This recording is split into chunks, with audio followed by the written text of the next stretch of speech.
for the prelims. You will clear the prelims. Can anyone tell how many questions do you think are actually from economics portion in prelims? You know, there are 100 questions, right? Average 15 to 20. Minimum 15 in any case.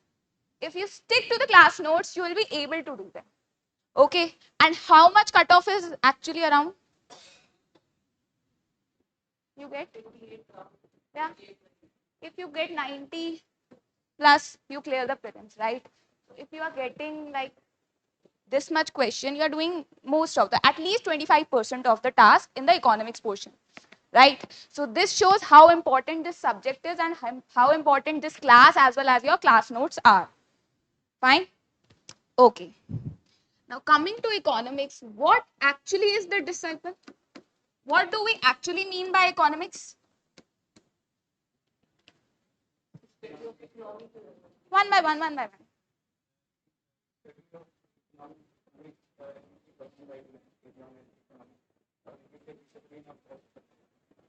Okay.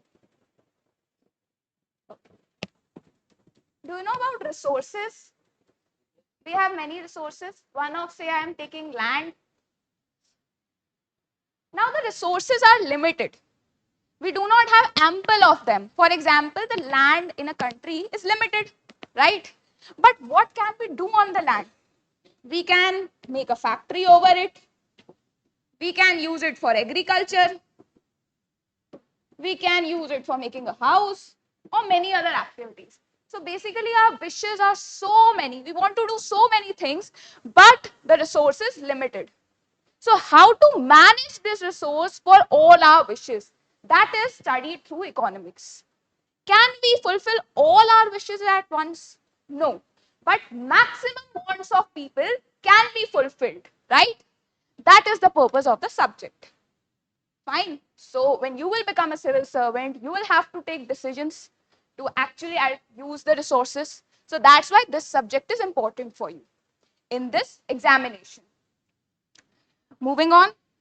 Here we are going to study two branches, macro and micro.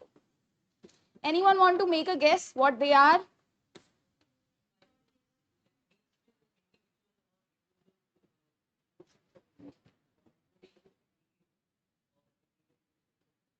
Okay, what's your name? Very good. So micro deals with basically individual agents. Individual agents, like as a consumer, if I want to buy a good, what should I keep in my mind? What is my income? How should I spend it? How should I make the budget of my house? All this is concerned with micro. How should a firm actually think about their profit? That is concerned with micro. What is about macro? Macro takes, group, kind of nation. They are talking about aggregate. They are not talking about a single thing, kind of an average thing. They are taking about total output. What should be the total income of the nation? Not my income, total income. Fine, that is the difference between macro and micro. Which topic is more important for your prelims? Macro. Yes, so should we leave micro? No. Questions are asked from micro. If you track down the PYQs after 90s, 2018 and 2021 are the papers which are talking about micro. How much year difference is between 2018 and 2021? 2 to 3 years. 2 to 3 years have passed after 2021. So it will be a no surprise if this question comes in this prelims as well. Fine. So that's why micro is an important topic, and compared to macro, a little easier side if you pay attention to the class and the notes. Okay. So let's start with micro. Now micro mostly concerns about terminologies and concepts. So if you pay attention to them, it will be easier for you to understand it. The first term come here, production possibility curve. Now, if you segregate the terms, production, what is being produced in an economy? We are talking about what, not who. Possibilities. possibilities means the options we have. We can produce a chair, maybe we have some wood, and we have options whether to produce chair or produce tables. We map down on the graph. Here it is the choice of clothes and food. Say I take it as chair and table. Right? Now, how many options do I have to produce chair and table, and I have some wood? The quantity of the wood will be defined, right? The resources are limited. Anyone having any doubt in that? Resources are limited. And out of these resources, I am using them to produce some chair and table, right? So, say this is the maximum number of chairs I can produce when I am producing 0 tables. This point is when I am producing again 150 chair and 50 tables. This is I am producing 75 tables and say 100 chairs. Why I am plotting that on a graph? To find out what is the adequate utilization and options I have to use the resource. How can I use the resource? Say you have 75 rupees and you want to buy chocolate and pizza or some other stuff. 750 rupees, say. You will think now whether I'll buy 1 pizza, 2 chocolate, 1 chocolate, 2 pizza. You will make such choices. Now, similar choices are being made through the resources here with the wood. So similarly, a country thinks that how to utilize its resources like this. Person thinks, a firm thinks, everyone thinks. But that curve which denotes it, is called production possibility curve. This curve, BCDA, is telling you the possibilities using the resources. The resource is being completely utilized on the points of these curves.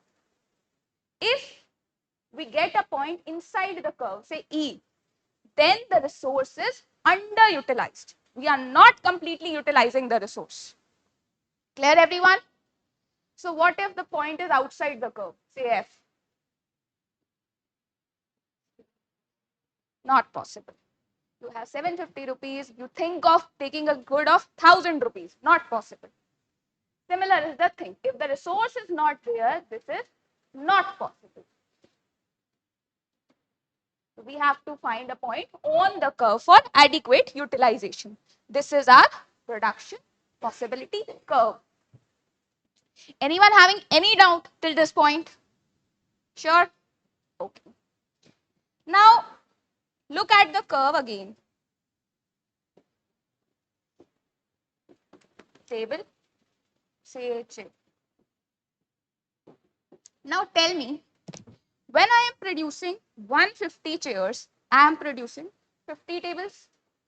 If I go on producing more chairs, or say if I go on producing more tables, I am producing now 75 tables. Fine. But I am producing 100 chairs. How many chairs I have to let go to produce more tables? So, to get more of a product, to get more of a good, I have to lose the other good. So that good that I lost, that I sacrificed for the production of other good is called opportunity cost. You chose to give your time to study rather than playing, rather than watching a movie. So whatever you sacrificed is your opportunity cost. Fine. And there's one more term which often people confuse with the opportunity cost. That is your marginal cost. Have you ever heard about the word margin? What is it?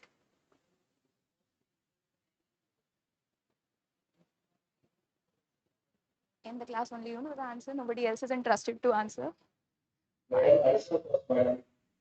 What? Yes, right. Marginal cost. Sometimes we heard while calculating the profit that this is my margin. Generally, a producer quotes this. That okay, I have got this product at 100. I am selling at it 115. So my margin is 15. This is the layman language. I'm not talking about here. This is, but in general, what we see That marginal cost, as said by the person on the Zoom and you, that marginal cost is the additional cost which we have to intake for producing one more good. So we are thinking that instead of 50, we'll produce 51 goods. So what will be the additional cost in it? That is our marginal cost. But the opportunity cost was what we sacrificed. Am I clear? The difference is clear? Okay.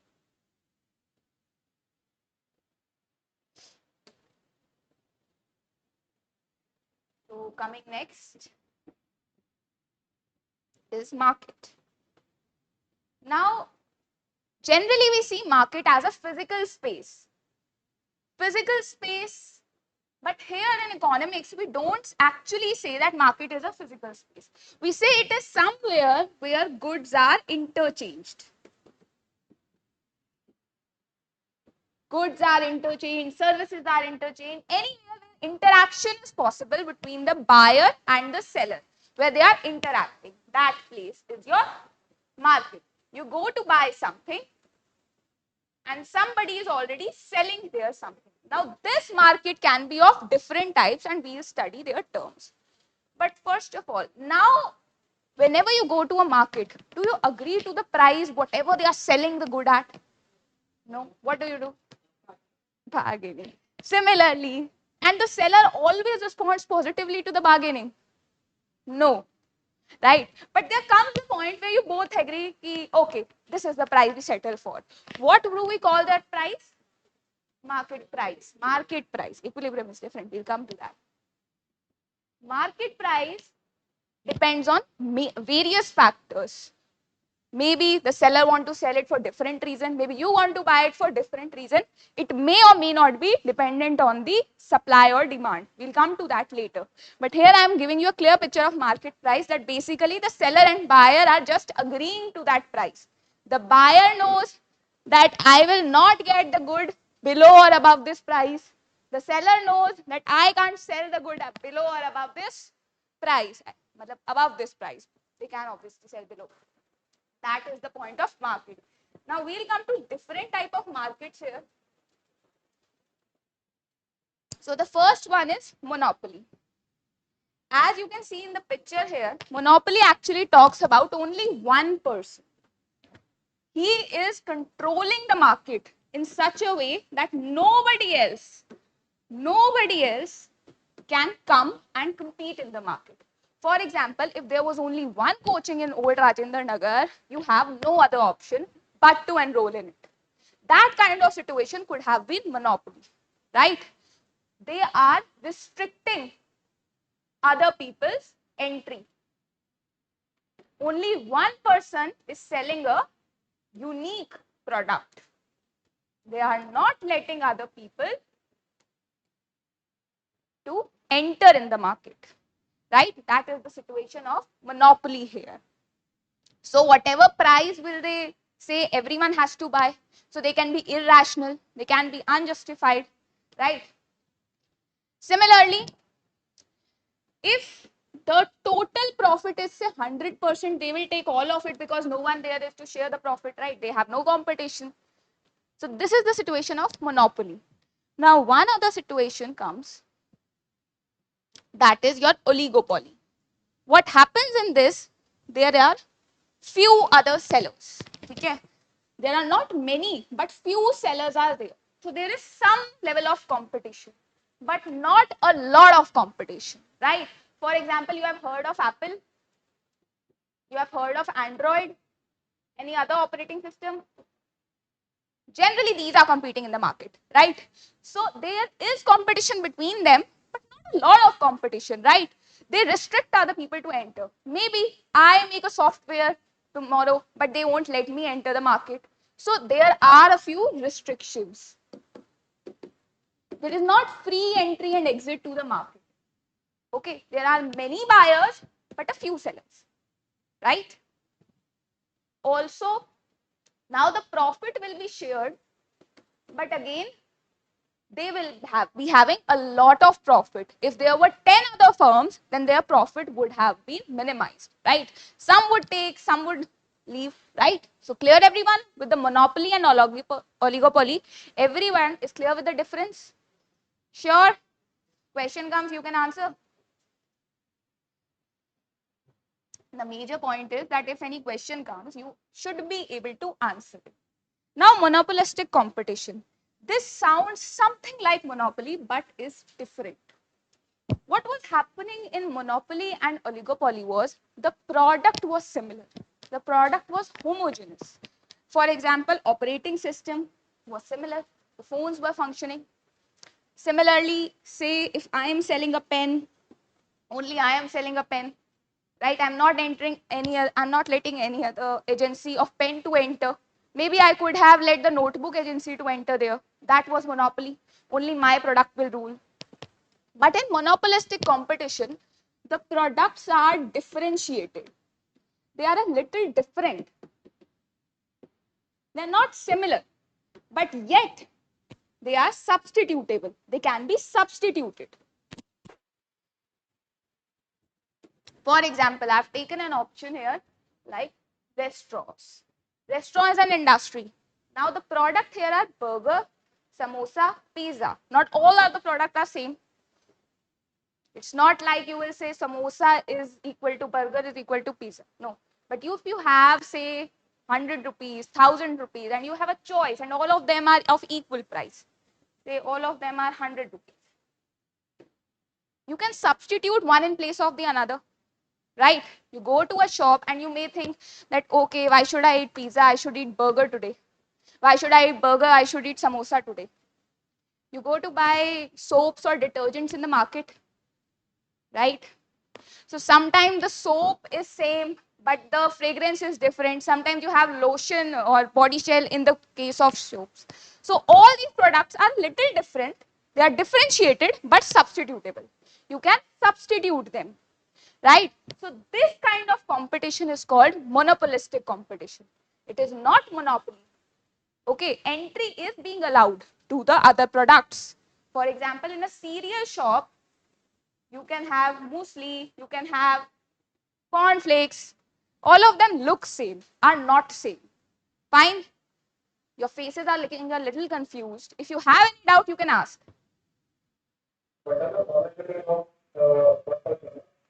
Sorry, I can't understand.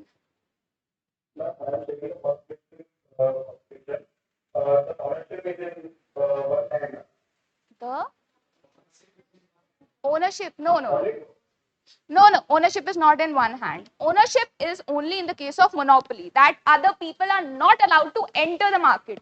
It is in the case of monopoly. In monopolistic, other industries can enter. We are talking about if in the same industry, so there is, now burger is sold by McDonald's, pizza is by Domino's, samosa is by some local. So these are different things, na? Not ownership is not with the one.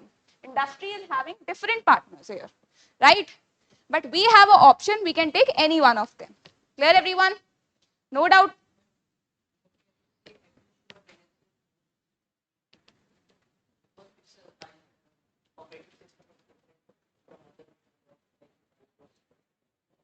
But it's an operating system, na? नहीं वो बात ठीक है, but in the industry of operating system or mobile phones, the product is same, right? It is not different. Here the product is different, the industry is same. Okay, there the product is same. That's the case. If I am wearing a shirt, it is made by H&M on a local producer. The product is same.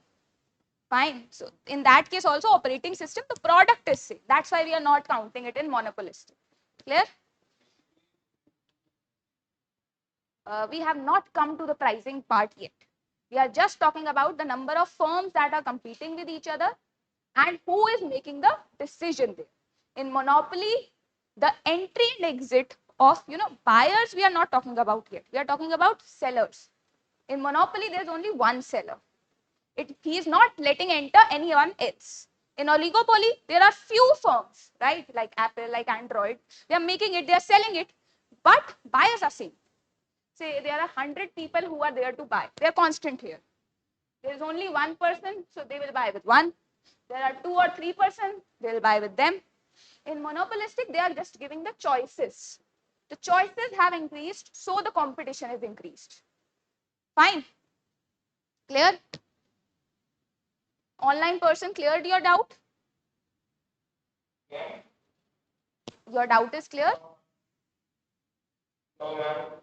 Can there be other burger shops or only one burger shop, one different kind of food in monopoly?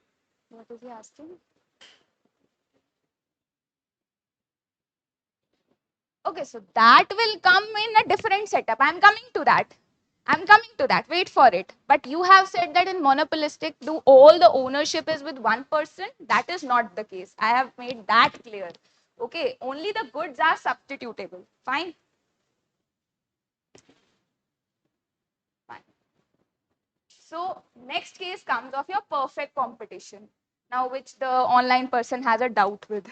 That if burger is made by, you know, Big Burger or McD or your local street vendor.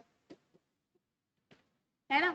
So now this burger is a product and everyone, many people are actually selling it. There are no restriction of the companies to enter in selling this product. They are free to enter in the market. Earlier, sellers were restricted to some extent. Now sellers and buyers are free to enter. Online person, now I am clear? Yes, ma'am. Fine. So sellers and buyers are now free to come. What will happen when sellers and buyers both have choices? Fine. What will happen? Earlier, there was only one seller. There were few sellers. Whatever price they will keep, that will have to be bought. We don't have a choice as a buyer. If Apple will say the product is this much, we'll buy it. Or we'll compare Android. Okay, we'll buy Android. So they were playing with each other and we don't have much choices. Now if this will be 500, 250, 100, I'll compare. How will I compare if I'll have the information? Maybe he is using some degraded quality of products, right? The material is not good. So proper information is available in the case of perfect competition. First of all, sellers and buyers can freely enter or exit the market. There's no restriction. Second, information is available to us, right? For example, you come to a coaching, you have a set of brochure. Information is available to you. This course will have this much classes, this much price. So you can make a choice. Along with that, who is deciding the price in the case of perfect competition? Competition. The buyers and sellers both are responsible for deciding the price here. So what kind of price will be said here? Market price. Look, you are so smart. Who says economics is difficult now? Clear, everyone? Sure?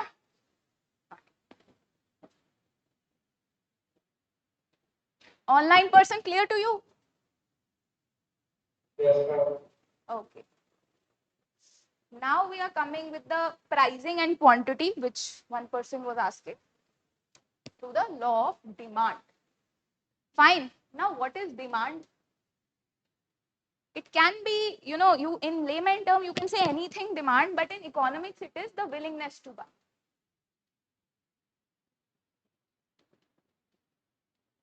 Okay. I am willing to buy if I get the product at a certain price. I am willing to buy. It's not like I have gone for window shopping. That is not demand. Okay. So law of demand says that if a product is at a particular price, say 100 rupees, fine. And if the product is at 50 rupees, 20 rupees, where am I going to buy it? So it is saying that I am more willing to buy a product when I get an increase in quantity and a decrease in price. Particular consumer behavior here. Whatever is cheap, I'll buy it at any price, at anything. Okay? So here, simply law of demand is that as the price of a good increases, the quantity demanded will. So it is inversely proportional. Any doubt in it? Okay. Now, is this true always?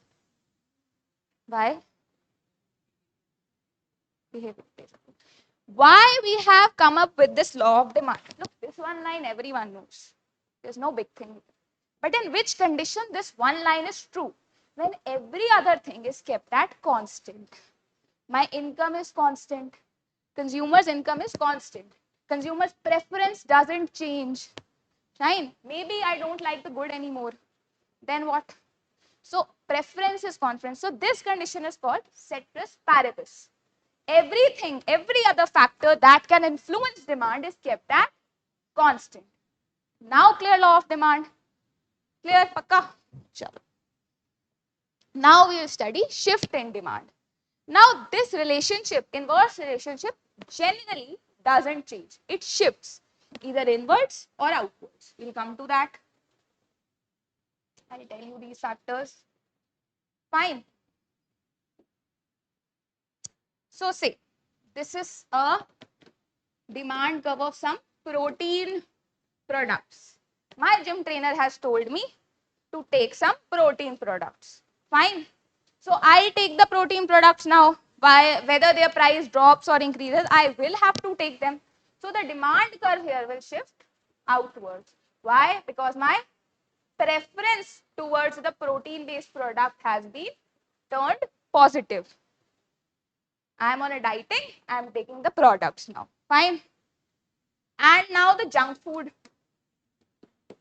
What will happen to their demand? It will go leftwards, rightwards? Leftwards. Very good. Online student, clear? Yes, ma'am. Okay. That is about the demand. Other than that, there are other factors which influences. Income, preference we have talked about, and some other factors which will come when we discuss the types of goods in particular. Fine, I have given a broad view here also. But I don't think you will need that. Fine. Consumer trends is the preference.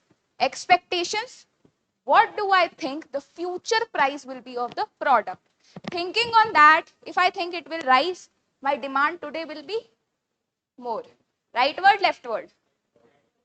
And if I think that this product will be a little, cheap tomorrow, then leftward. Income wala part we'll discuss in detail. Fine. So then related good also. What if the population increases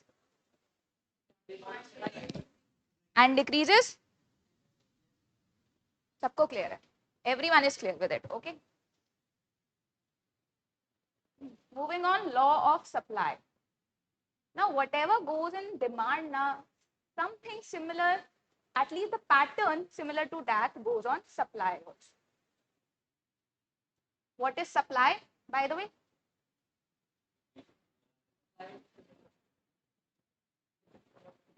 तुम्हें छोड़ के. Anyone else has to talk? ये कितना answer देगा? चलो बताओ.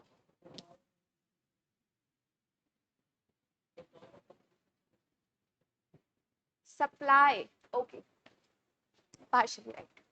Demand was willingness to buy. So whose side was it, consumer or producer? Supply is producer's side. Why would I produce a good? Why would I produce a good? If I will be getting more money to produce it and my raw material is cheap, then I'll produce it. Simple.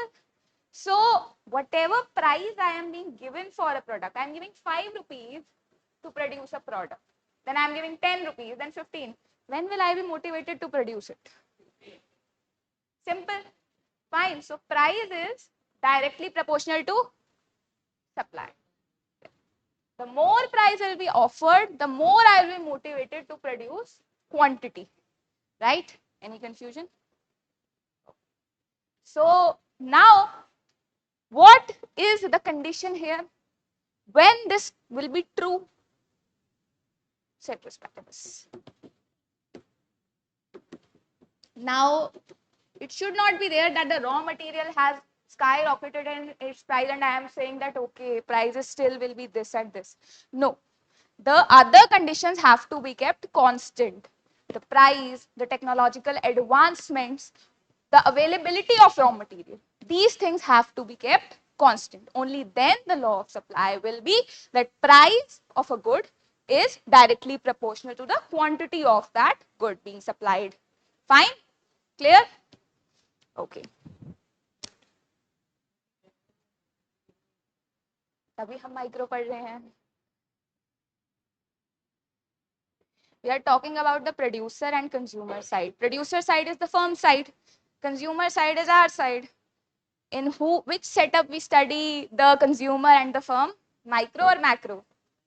What will we study in macro? The national product, right?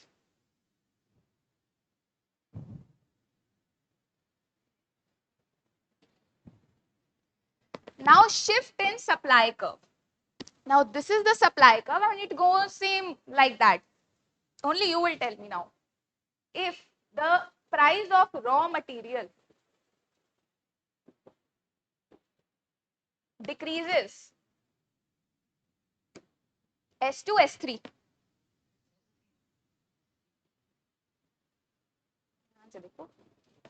Price of raw material have decreased. किसने S3 बोला था? Don't be so overconfident. Calm down. Fine. Why S2?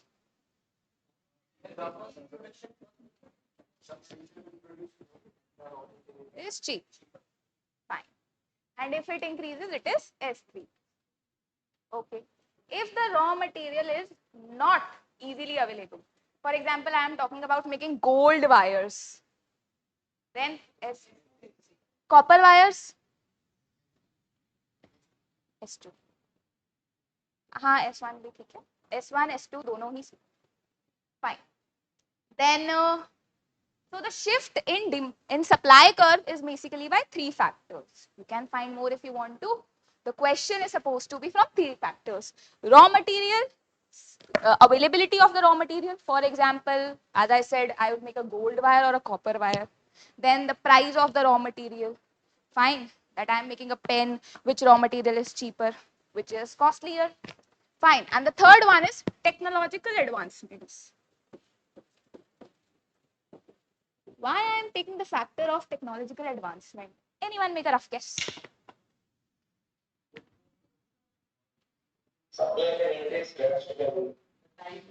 Sorry. Online person has to say something. Say again.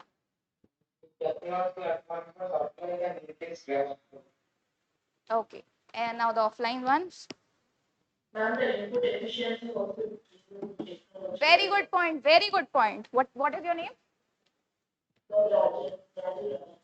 Very good. She or he, whatever it is, I am not recognizing, but she has made a very, very good point. The efficiency increase. Anyone heard about factor of production? Okay. What is factor of production? Land, labor, capital, organization. Not sure. Here we will take only land and labor. We are not taking the other two. Fine. We are assuming that only for supply we are taking these two, land and labor. Now, when we talk about factor of production, we are talking about the things that assist us in the production. They are going to help us in the production, right? For example, there is a factory which makes clothes. It makes 100 pieces of shirt in one day, if people are actually weaving it. Now, if it has employed machine, it produces 1,000 pieces per day. Same land, just we have deployed some machines. That is your technological advancement. That is the use of capital there. But what if the labor gets more, smarter? You have heard about that people are getting less employed. Unemployment is much more. Skills are gap. We'll come to that when we study about employment. But the basic thing is that the productivity, the input efficiency increases when the labor is more skilled.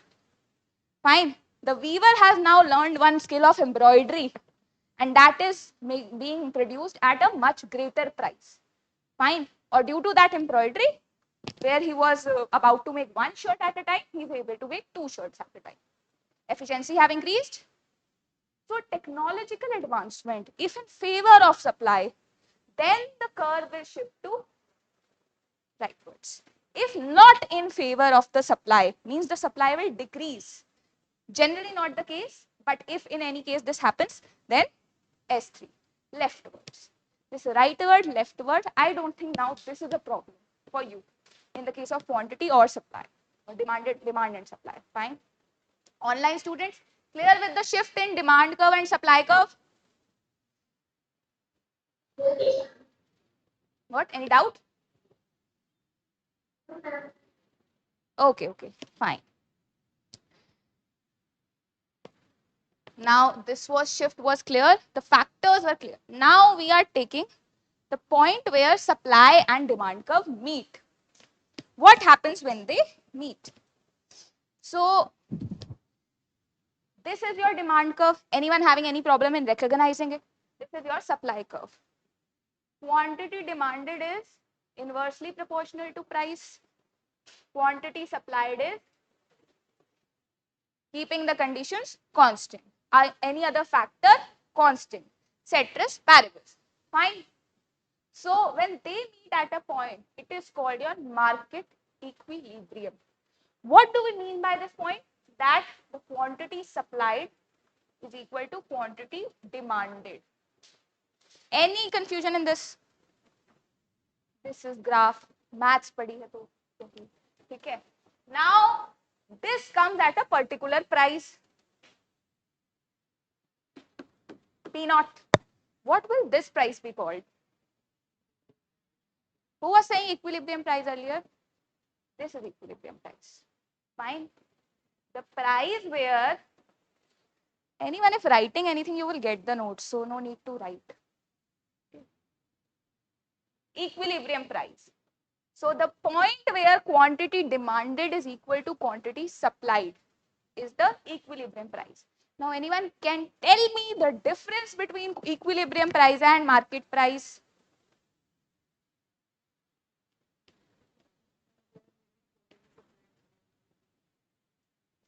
Simple.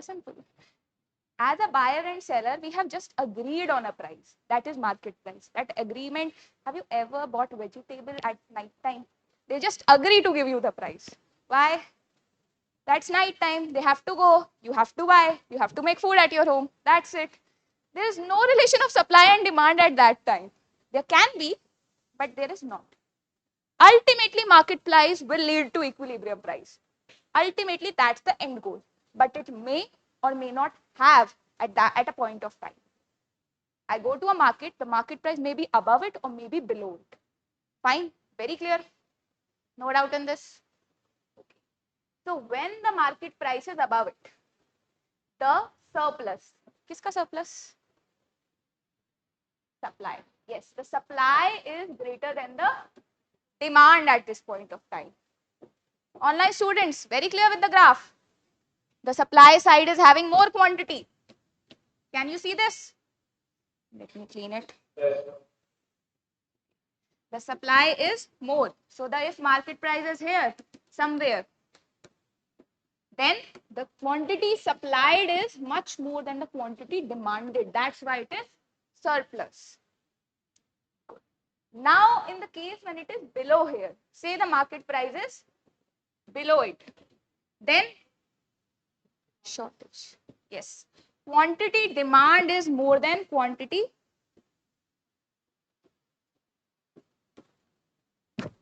Fine. You are demanding more goods and the supply is of. Fine. So there would be a shortage or scarcity of the products there. Clear everyone? Market equilibrium, when is surplus, when is shortage. Very good. One more concept is related to it. That is your price ceiling and price floor or lower price, whatever you want to say it. Now price ceiling. Ceiling, we often say to the roof of the room, right? It means the uppermost thing, the maximum limit, the highest price. So government often sets the highest price to certain things. For example, now economics is all about example. Even if a question comes and you are not able to make kya hoga, then go for a moment and remember the example that okay, this product is suiting here, so this is right. Always go with the example in economics. You will never make a mistake. Even if you know, try with an example. That's a hint. Fine. So price ceiling is when there is a maximum limit to a product. For example, housing is quite costly in Delhi, Mumbai, Bangalore. So often government issues, the state government issues the price ceiling of rent or security deposit to be kept there, so that we as a tenant do not suffer here. Fine, that is the price ceiling. Now again, same concept. If price ceiling is more than this equilibrium price, what will happen? Surplus. In the case of housing, what is surplus? In the case of housing, what is surplus? The tenant who is going to buy or the houses that is being sold? Houses. Good. Clear? Fine.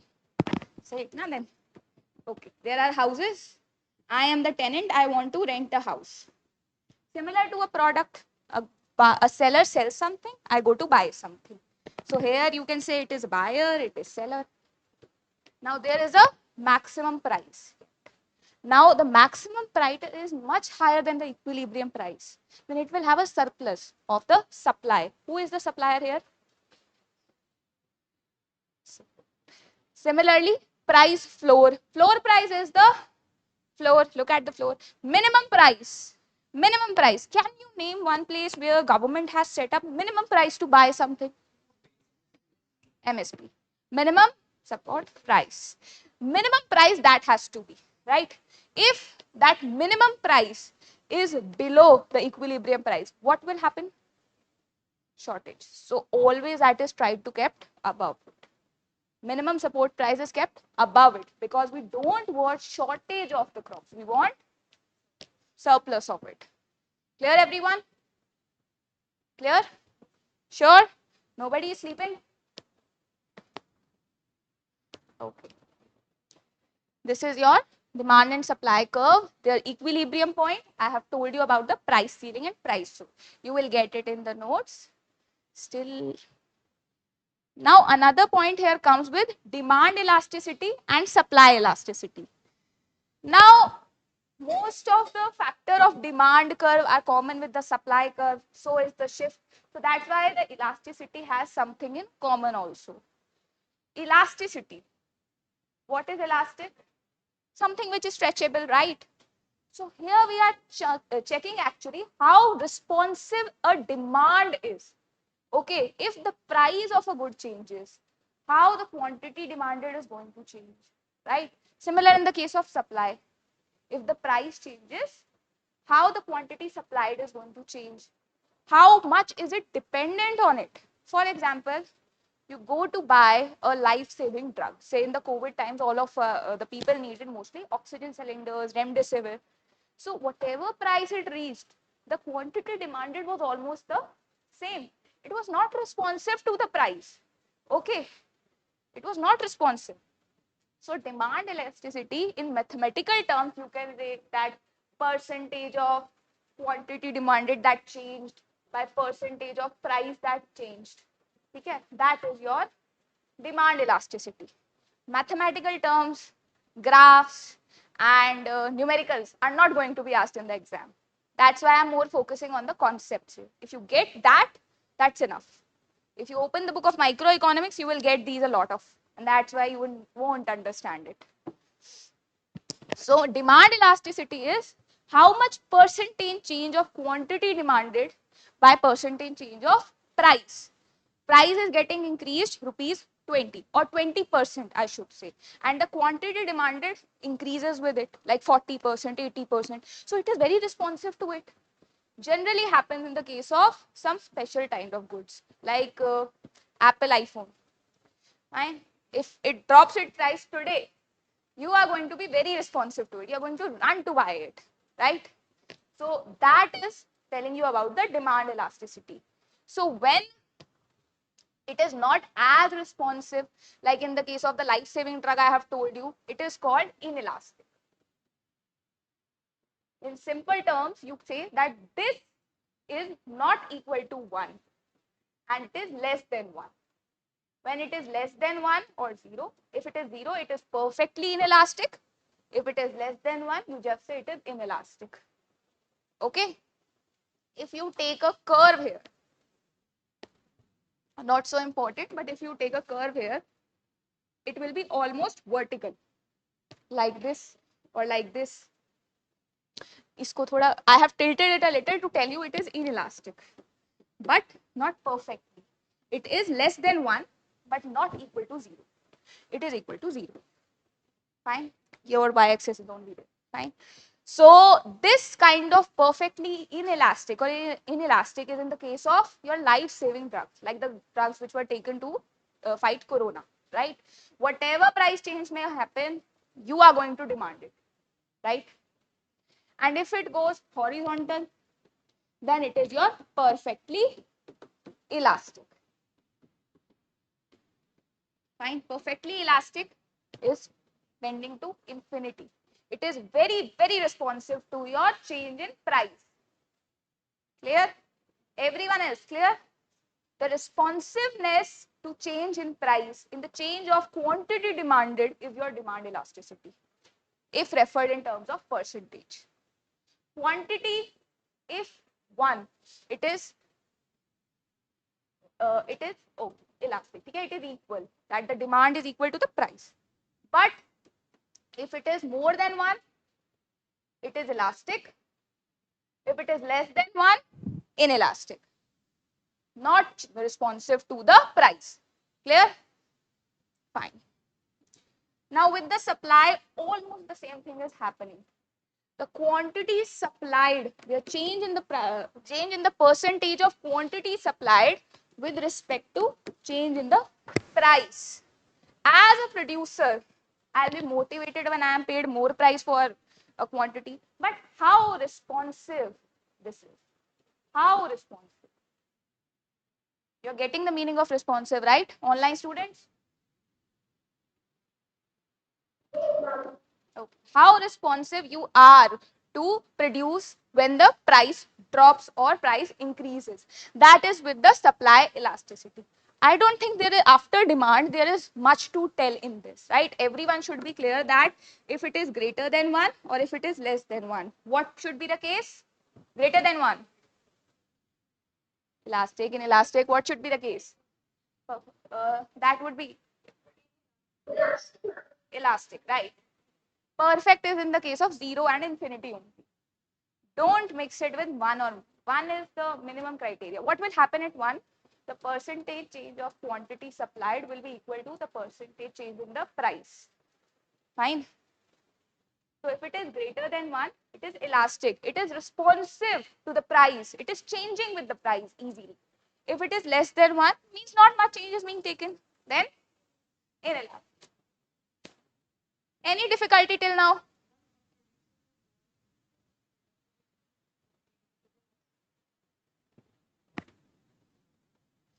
Yes. But that should not be possible, right?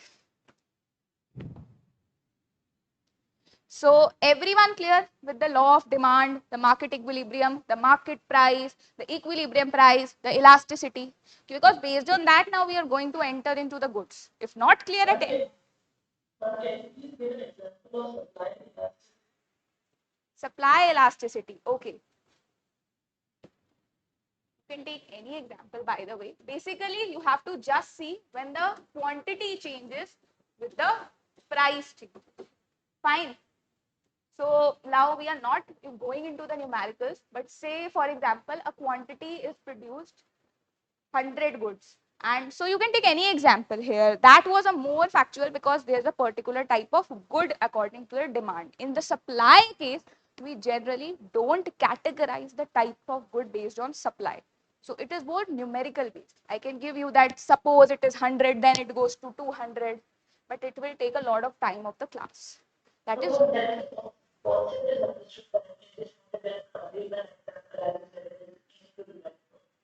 okay. Okay. You just have to remember that there is change in supply. Okay?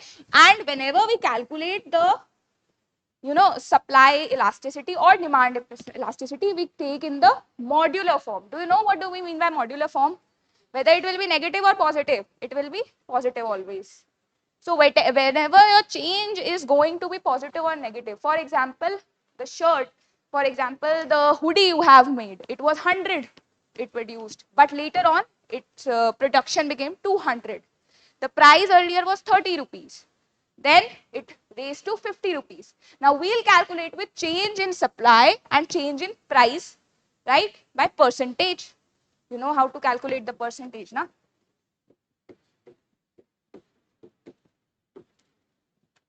This is maths. This is not going to be asked in economics. I'm being very frank. Fine. And you will take its mod. So whether it is positive, negative, anything, you will get the ratio. You have to see whether the ratio is more than 1 or less than 1. Okay, online person. There is no specific example here. You can make the example to remember things. Fine? Online person clear? Yes, ma'am. Okay. Everything clear till now? Can we move forward? Okay.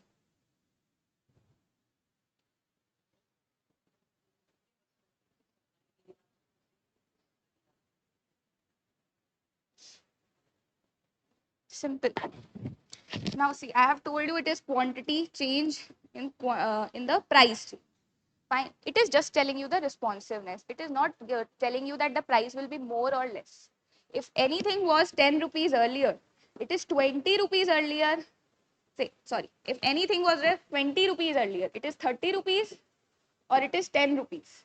The percentage change will be 10 rupees only. Right? So whether it is more or less, you cannot tell at first of all. You have to calculate it. Even after that, you are not sure whether it would be. It is just how responsive it is. So it is certainly going to change in favor of the producer, in favor of the consumer. This is not being said. Clear?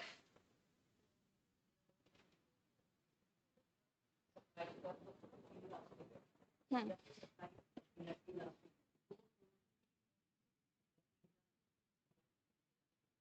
Inelastic, but still it will take, we can't actually say that the price has been increased or decreased.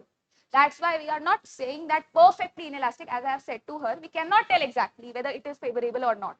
I'm getting your question in the first instance. I'm saying it is not able, we are not able to find that. Okay. But if you want to give me a one-word answer, it will be inelastic. Okay. Now you are not going to get numericals, graphical representations. I have told you in the first instance. You are going to get concept, you are going to get terms if you have seen the previous year questions. We'll also discuss it in the end. Okay. Anyone else having any doubt? I guess elasticity was more clear than any other topics now. Price ceiling and price floor we have discussed. Now, based on the law of demand, we differentiate some goods, right? And on the impact on the society or impact on the demand. Such goods have been a part of your previous year questions. So straighten your spine while listening them. Now, behavior on law of demand. We are just talking about the behavior. We may not talk about the price of the good here. We'll talk about our income. Until now, we were taking all conditions, ceteris paribus, nothing is changing. But I told you that we'll take such conditions and look for types of goods. That time has come now. We'll talk about now income. What if my income increases? What will happen? For example, I was drinking a coffee at some place here, say of 50 rupees. Okay, my income was say 10,000 at that time. Now it increases to 20,000. Fine. Now maybe there is CCD which is offering me a coffee of 150 rupees. Fine. So I will try to switch my choices. Fine. Or I will drinking the CCD coffee only. But now my income is increased. So maybe I was drinking this coffee 1 per day. Now I will go for 2 per day. No doubt. So this choice that I was making using that good, using that CCD coffee, it has increased. It is an example of normal good. It was my normal choice. Fine. And this good, which I earlier had to drink, fine, I will lessen its consumption. Maybe I was drinking it 2 times a day. Now I will drink it 1 time a day. I'll switch it with this. So it is my inferior good. So here you are clear with one thing, that if we talk about normal good, as the income increases, its quantity demanded will increase. In case of the inferior good, as the income increases, quantity demanded, that's based on your behavior of law of demand. I know we are not talking about the basic pricing of these, but the segregation based on normal and inferior good is based on pricing here. That's why we have talked about behavior of law of demand. Fine. I know I'm not saying what if this is prices, lessens or increases. So still clear? Normal good and inferior good. Sure? Because we'll read their special cases also. So if anyone has any doubt, can speak now. Online students.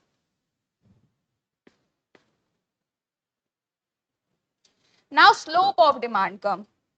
We have just come up with the demand elasticity, right? Where we are talking about elastic and inelastic. So suppose now the demand curve of a normal good is like this. It can be, right? So if it goes a little vertical, will it be elastic or inelastic? Inelastic. Right. So this inelastic good, what do we mean by it's inelastic? The slope is vertical.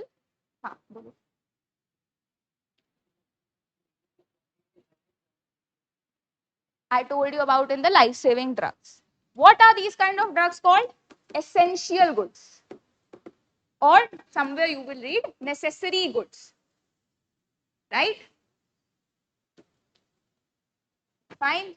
We also took an example of a little horizontal. Remember? What do we call that?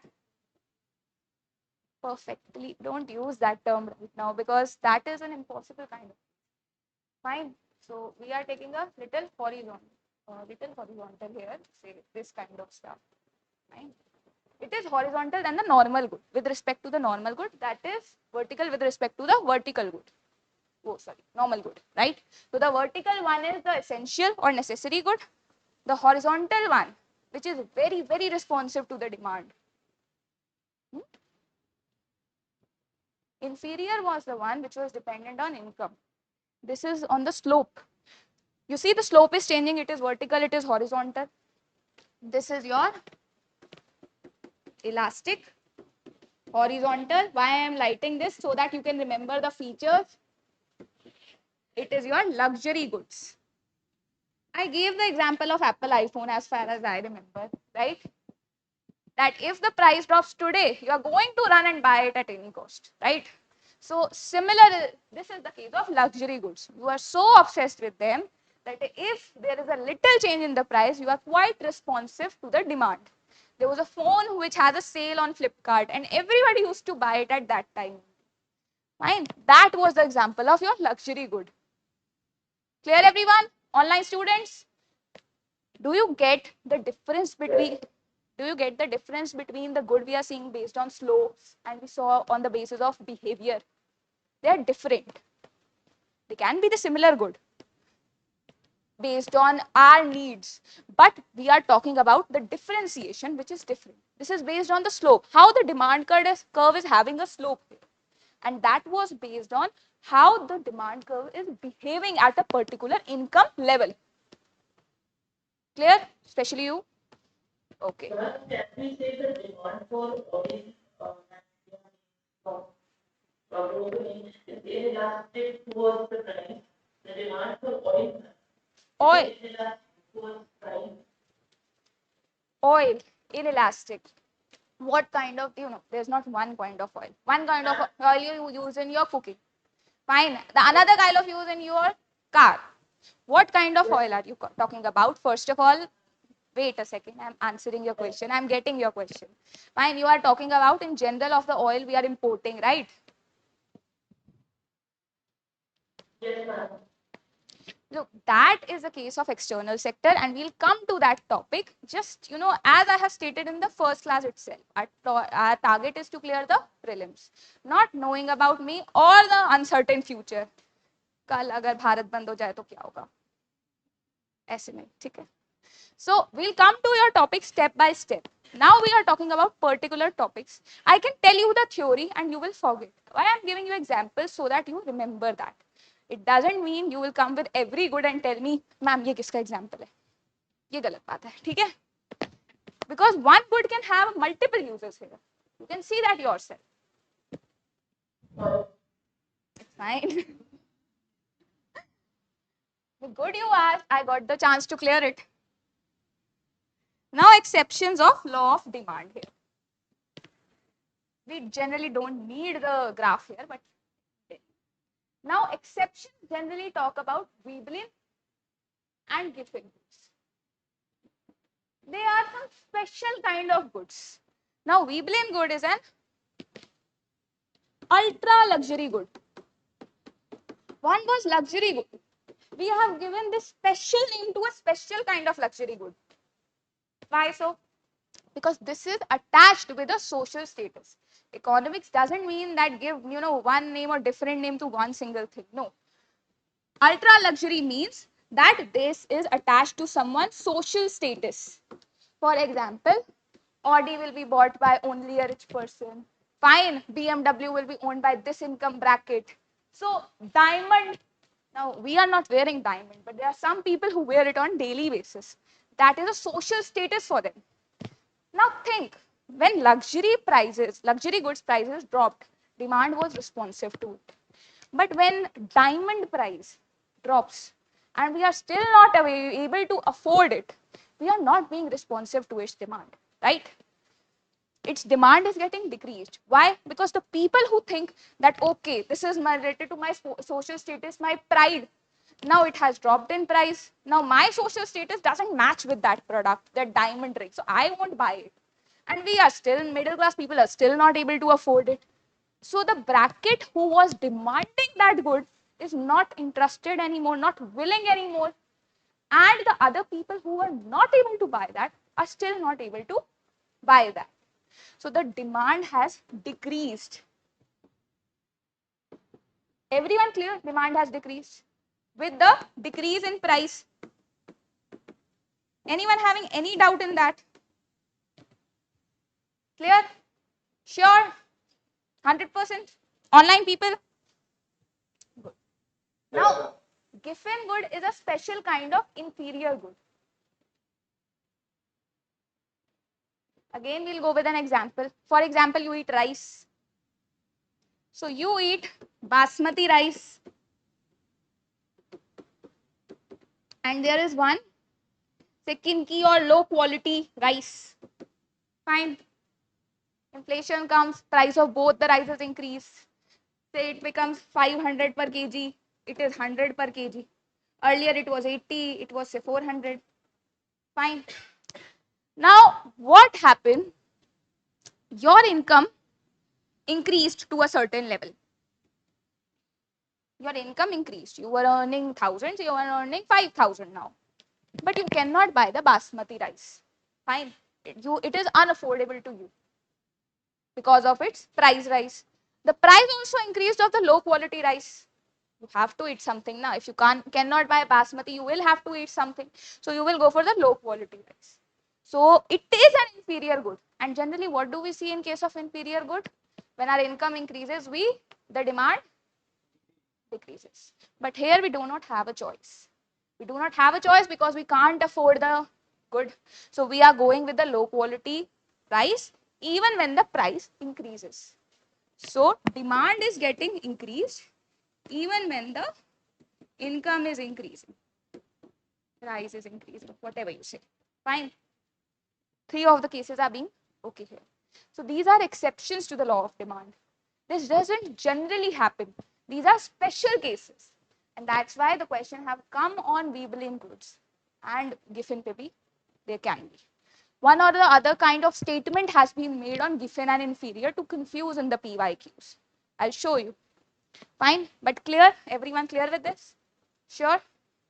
Okay.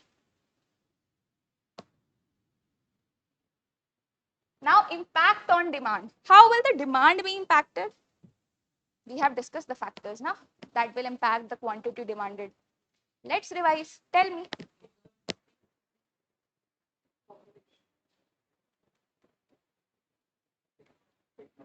That was supply.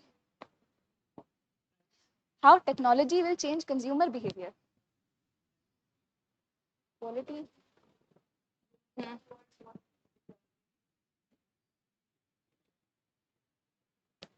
One of the thing is related goods. I like tea. I like tea with biscuit. So when biscuits price will decrease, or maybe tea's price will decrease, I am likely to buy the other one also. Even if biscuits price is constant and tea price decreases, I'm likely to buy the biscuit because I like them both. Bread and butter is an example. If the price of bread increases, am I likely to buy butter? No. The demand of butter, these are complements of each other. So these are called complementary goods. What if someone is supplement of each other? Supplement here means alternative.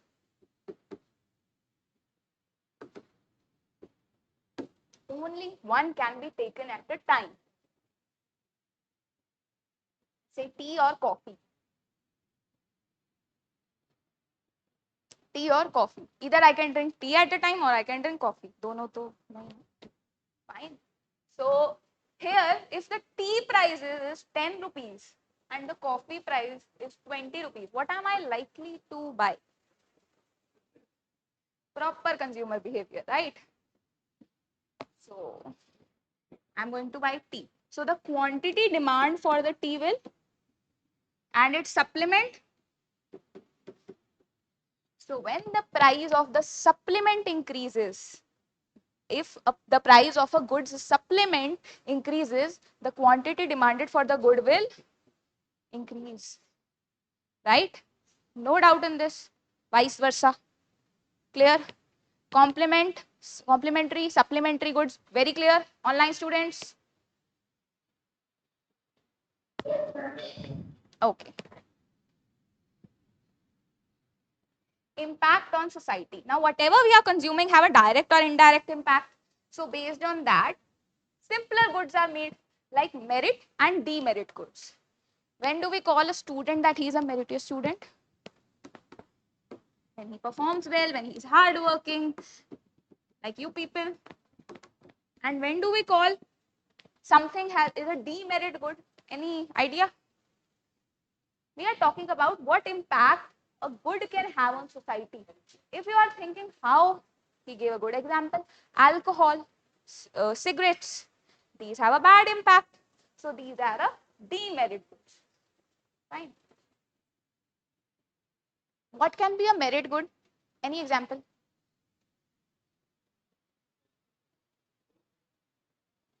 How is fruits okay, healthy lifestyle?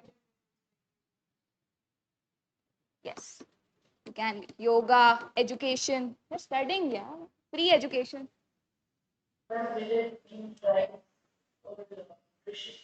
Yes, nutritious food can be an example. Very good. So this is simple. I mean, whatever we have studied till now, I think this is going to simpler side now, right? It depends to your use. He said it right. I told you now, we are remembering the examples to remember the concept. We are not finding this example. Kaun sa hai ye? You don't do this. You are going to ask the concept. You are not going to ask the good. It is for your remembrance. How will you remember a concept?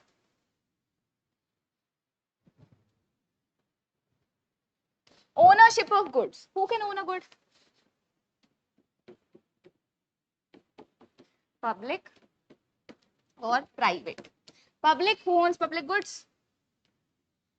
Government. Government ownership basically. And private, any private individual, company, corporation, firm, anyone. That is comes a private partnership. What is the aim of the private companies who are owning the good? What is the aim of the public? Welfare. If the goods, which we call public goods, are actually the possibility that public goods are not demanded, that's why they are produced by government. No. Then why government is producing them and not private? Private also produces essential goods. That's not like that. If you see a school, government school, you see a private school also.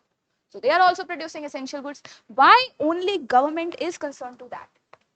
And subsidy, someone who cannot afford the prices at higher, put that higher price, subsidy. Okay. What can be the other reason? Your reason is right. Huh? Okay. Now, okay, monopoly is also a good reason. But say a quantity is being demanded by a lot of people, but very less people are willing to pay for it. Then also public enters the place. Your reason of monopoly is right. Your reason for the other thing is right, affordable, right? But there is a place which is called free rider problem. I am paying for clean oxygen, but everybody is breathing in it and he is not paying for it. Then I'll get a problem with that. Why I am paying for his oxygen, right? If such a case arises, hypothetical, nobody is going to get serious here. Fine. So here the public will take the responsibility. How do public actually take ownership or produces a good? Taxes. Everyone knows itna to. Fine. So they collect taxes and you know that in your national defense, that is a public good. Your street lights, that is a public good. So all this payment is given by the public. Fine. Now somebody if you asked to pay for the street light or national defense, they may say, fine. So the private doesn't enter into this sphere because people are not willing to pay it for the free rider problem. Free rider problem is people who are consuming the goods without actually paying for it. That is your free rider problem.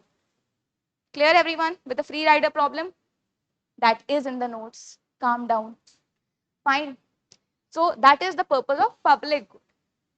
Fine. There is a question related to it and a concept which I will discuss in the question itself. I have kept it for the last to check who is sleeping in the class and who is not. Simply. Fine. Now the private goods produced by private company for particular profit can be anything, can be your coffee, can be your hoodie, can be anything, right? Not no concept involved here, right? So this was all. We have studied everything till now. Microeconomics, we have studied the production possibility frontier or the curve. We have studied marginal cost. We have studied opportunity cost. We have studied law of demand, their shift, the factors which causes the shift, right? We have studied law of supply, the shift caused by technological advancement, raw material and everything. I'm just revising it so that you don't forget it, right?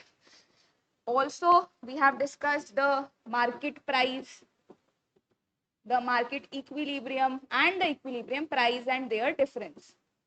We have discussed it, right?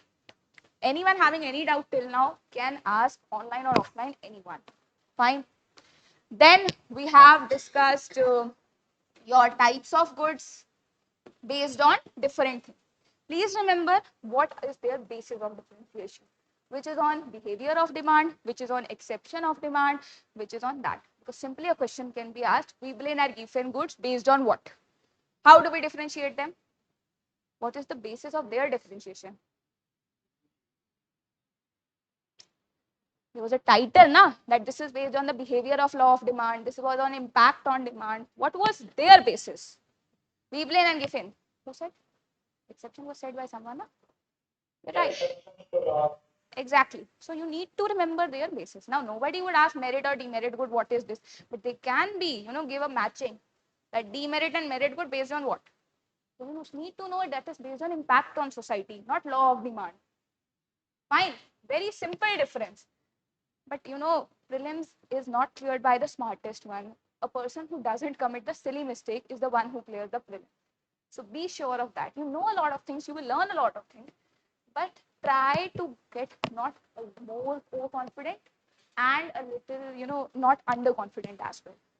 You know things, You have to be alert and aware. That's it. Fine. We have done types of good. We have done price ceiling, floor price. Fine. Now micro has very less question in previous year questions, so hardly we are going to see 3 to 4 questions. You have been given practice questions. Every question in PYQ has a new concept. You have to pay a lot of attention to it. Okay. And there's a probability of coming this question this year, because they have a tendency to ask like in every 3 to 4 years. Very easy question. The supply side economics lays greater emphasis on the point of view of, when we were talking of supply curve, I start with the terms because you will get simple questions only. Fine. So producer is the party here from which we see the supply side of economics, from which we think about the law of supply, right? Online students, I hope no difficulty in a simple question.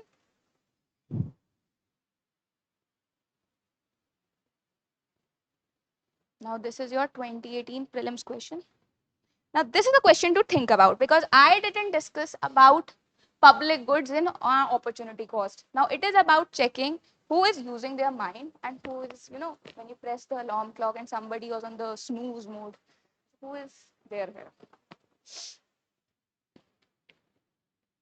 The question is that if a commodity is provided free, free means it is public good to the public by the government, then what happens to the opportunity cost? Is it zero? Is it ignored? Is it transferred to tax paying? Is it transferred to the consumer of the product, to the government? Why? Anybody giving answer has to be ready with the reason.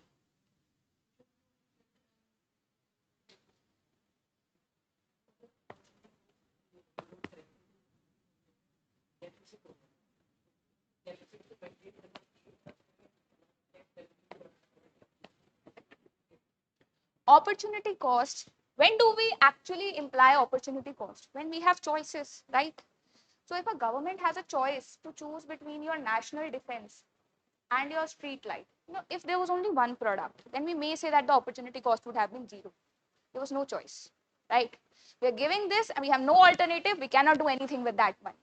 Opportunity cost zero. But we have choices. Government have limited money. They can either spend it on your national defense or street light. Remember the production possibility frontier curve? Government has that to spend on resources. So how will they plan? They have to take more of something and take less of something. For that, they have to utilize the taxes. So that's why the opportunity cost is transferred from consumers. People who are utilizing the national defense security or the street lights, they have to, these opportunity costs from these have to be transferred to the tax paying public. Yes, I have said it, right? But I prefer to keep it for discussion till now. Fine, clear? Online and offline students? Sure? Okay. Now, last question for today.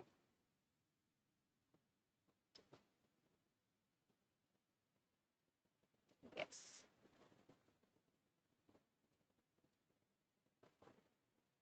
Can be. Yes. Other things remaining unchanged. Other things remaining unchanged. Other things remaining unchanged. Market demand for a good might increase. We are talking about quantity demanded might increase. Tell me, ABCD. And be ready for answer. Reason with answer. Yeah. Price of substitute. Substitute, remember we talk about supplement. Complement. Inferior good. Price falls. Acha, fourth to you can tell na. Online good. But one and two. Okay. Reason online. Let them speak. Why should they suffer? That argument said about substitute is that either tea or coffee. So if the price of the coffee is going to increase, of course want to go for the lesser price that is tea. Why 3? Why 3? Why 3 is not the answer? I mean, why this option you have not taken? Because of my income increases, I would prefer more of a superior growth in comparison to an inferior growth. Good. Good. Very good. Anyone else? It's not about the answer, it's about the reason. Fine. So you may know that first of all, the easy one, look at the easy one which you can think. That is the price fall. Very clear. If the price will fall, the quantity demand will increase. See the one you know at first and then look at the options. So you see there is no 4 and 1 option. Taken. Eliminated first of all. Then it is your first option. Price of substitute increases. So we went to the tea coffee. If the coffee price increases, the demand of quantity of tea increases, right? Sure, having no doubt, anyone? Pakka? So 1 is right. So 1 and 4 are right. So simply we eliminated 2 options. Now the decider are only option. We do not actually have to see the 2 option because of the elimination. We can read that price of its complement increases. So we know that in bread or butter, if the price of bread increases, the quantity demanded for butter will be decreased. So it won't be right, we know it, but we do not have to see it because we have eliminated it, right? The good is an inferior good and income of the consumers increase. Now many people become over smart here and start thinking inferior giffen.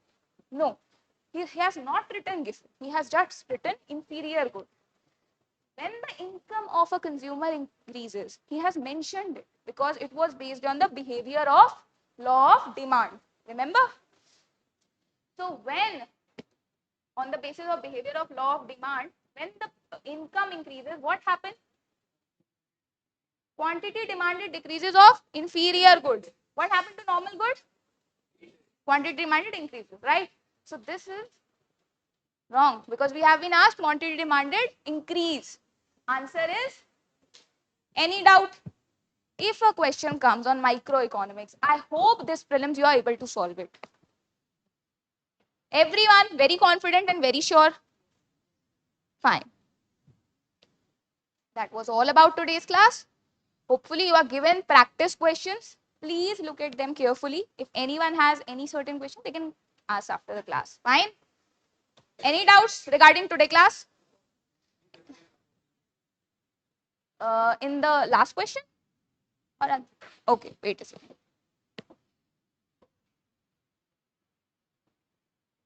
So, okay.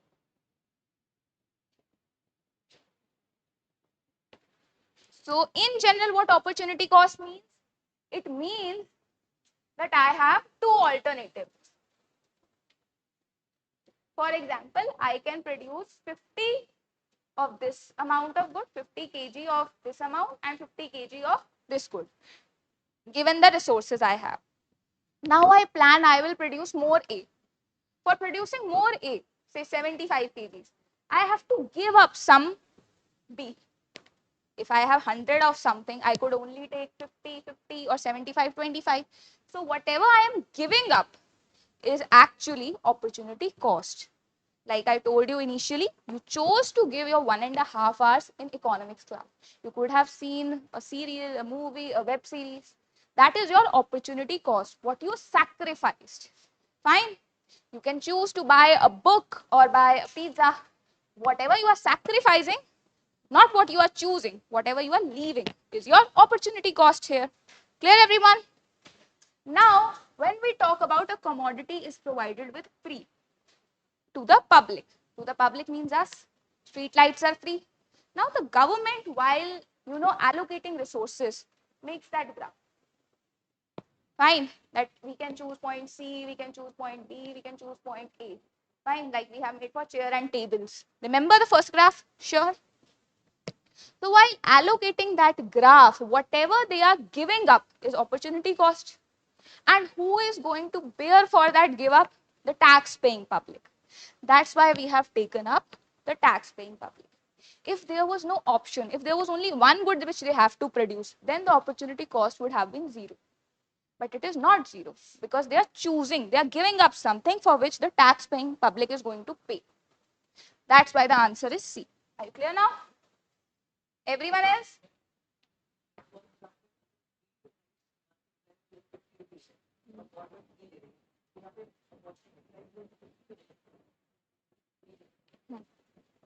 Opportunity cost, whatever they are giving up. Fine. Clear everyone? No doubt from the class? Okay. Thank you.